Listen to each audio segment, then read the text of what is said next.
Assalamualaikum, bersama saya Muhammad Syarif Samawang dalam Berita Pagi Sabah edisi Ahad 19 Disember 2021. Lebih banyak manfaat akan diperolehi rakyat Sabah dan Sarawak selepas keputusan kelulusan rang Undang-Undang RUU Perlembagaan Persekutuan. Presiden Parti Bersatu Rakyat Sabah PBRS Tan Sri Joseph Kurup berkata ini disebabkan perkara demikian telah lama disuarakan pucuk pimpinan terdahulu dan sekarang yang sentiasa mendahulukan hak-hak rakyat seperti termaktub dalam Perjanjian Malaysia 1963. Kelulusan pindahan itu sebenarnya cukup baik dan dialu-alukan oleh semua kita. Oleh kerana ini sudah kian lama, kita berjuang untuk melihat supaya artikel itu diubah untuk meletakkan Sabah dan Sarawak sebagai equal partner di perlembagaan. Kita amat alu-alukan pindahan itu. Beliau berkata demikian kepada RTM selepas perjumpaan khas AJK bahagian PBRS Liawan dan AJK PBRS bahagian Bingkur bersama Presiden PBRS di Keningau. Pertambahan keahlian UMNO bahagian Libaran sehingga 1,318 sepanjang tahun ini menunjukkan UMNO masih menjadi pilihan rakyat. Ketua bahagian UMNO Libaran, Datuk Suhaimi Nasir berkata ia sekaligus menunjukkan kebangkitan parti itu khususnya di bahagian Libaran selepas kalah pada pilihan raya umum ke-14 lalu. Menurut Datuk Suhaimi, sehingga kini keahlian UMNO Libaran berjumlah 38,415 orang melibatkan 169 cawangan dari Dewan Undangan Negeri Dun Gum-Gum, Sungai Sibuga dan Sungai Manila sekaligus menyumbang 6.56% jumlah keahlian daripada 582,391 ahli UMNO di negeri ini. UMNO bahagian Libaran boleh dikatakan bahagian yang tertinggi penambahan ahli baru iaitu daripada pergerakan pemuda dan juga pergerakan puteri. Puteri mencecah 500 lebih ahli baru dan juga pemuda menambah lebih kurang 600 lebih ahli baru dalam tempoh closing 15 Disember tahun 2021. Beliau ditemui RTM selepas merasmikan mesyuarat perwakilan UMNO Libaran 2021 di Dewan Seri Libaran Sandakan. Lebih 900 ahli hadir ke mesyuarat ini. Terdahulu Datuk Suhaimi yang juga Bendahari UMNO Sabah ketika berucap menasihatkan supaya ahli-ahli UMNO Libaran sentiasa menjaga dan mengekalkan status quo agar dapat memertabatkan kekuatan dan keutuhan parti. Program jualan keluarga Malaysia disambut baik penduduk di pedalaman negeri ini. Ia sekaligus dapat meringankan beban khususnya golongan B40 mendapatkan barangan keperluan harian pada harga berpatutan. Ketika ditemui RTM di sebuah pasaraya di Keningau, para pengguna berpendapat penganjuran program seumpama amat bertepatan ketika ini.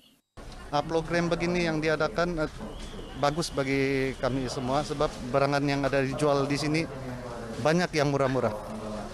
Jadi pesanan saya kepada semua warga di Keningau, marilah datang bersama-sama untuk membeli barangan keluarga Malaysia. Bagi saya baguslah kalau begini.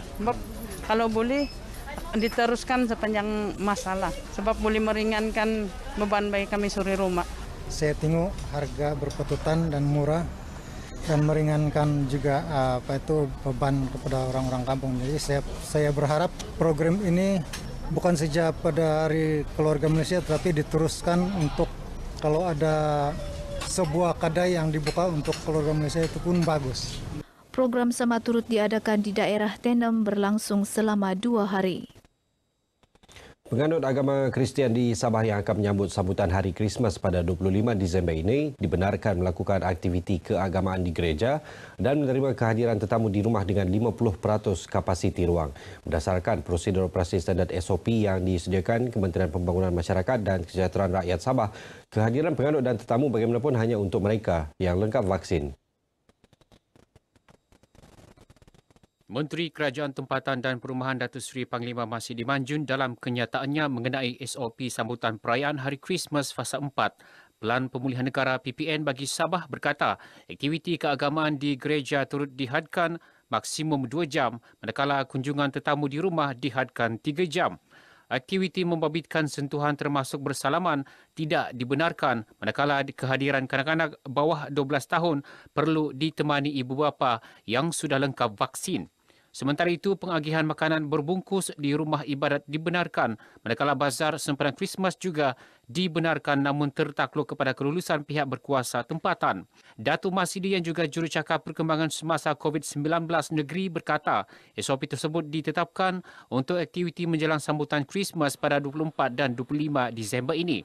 SOP sama turut ditetapkan bagi aktiviti keagamaan bukan Islam dan kunjungan tetamu sempena sambutan akhir tahun dan tahun baharu pada 31 Disember ini dan 1 Januari tahun depan.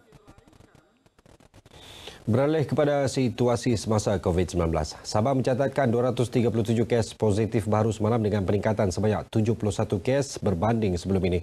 Daripada jumlah itu, seramai 228 pesakit atau 96.2% berada dalam kategori 1 dan 2, 3 orang dalam kategori 3, 2 orang dalam kategori 4 dan 1 orang dalam kategori 5. Manakala 3 pesakit masih dalam penilaian lanjut Jabatan Kesihatan Negeri Sabah. Menurut kenyataan Menteri Kerajaan Tempatan dan Perumahan Negeri, Datuk Seri Panglima Masidi Manjun, kumpulan 4 serangkai masih lagi menjadi antara daerah yang mendominasi kes tertinggi di negeri ini dengan Kota Kinabalu 41 kes, Tuaran 23, Ranau 22 serta Papar, Pinampang dan Kota Belud masing-masing 19 kes. Daerah lain turut mencatat kes 2 angka, Putatan 15, Keningau 12 dan Tenem 11 kes.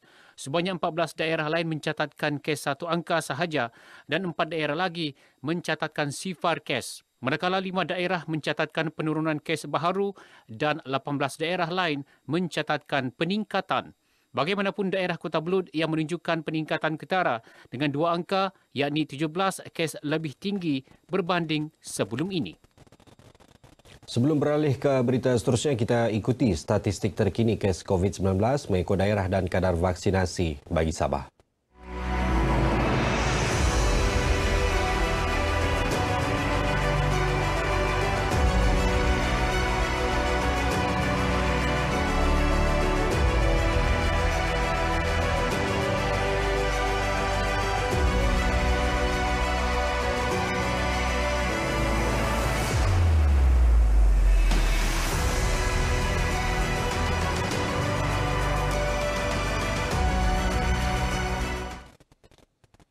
Ini pula mengenai situasi terkini wabak denggi di Sabah. Sehingga semalam jumlah kes denggi di negeri ini meningkat kepada 1,665 kes dengan pertambahan 7 kes baharu.